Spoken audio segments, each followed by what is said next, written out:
Kumusta mga kaibigan, maligayang pagdating sa aking channel. Nakita namin ang ilang mga nakagugulat na sandali, ngunit iyon ba? Nakukuha nito ang cake na ito.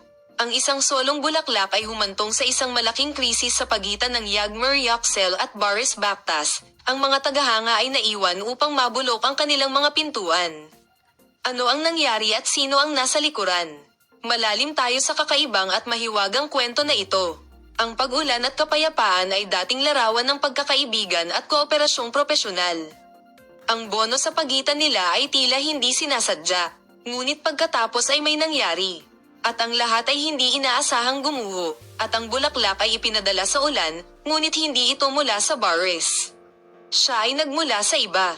Ang ilang mga tagahanga mula sa isang tao na isang lihim na araw ay nag-iisip na ito ay isang demonstrasyon na idinisenyo upang lumikha ng drama. Iniisip ng iba na ang isang tao na malapit sa Boris ay nagsisikap na mag-inat sa pagitan ng ulan at ulan. Ngunit ang pinakamalaking misteryo ay nagpapatuloy pa rin. Sino ang nasa likuran ng bulaklak at ano ang layunin niya? Bibigyan ka namin ng mga detalye.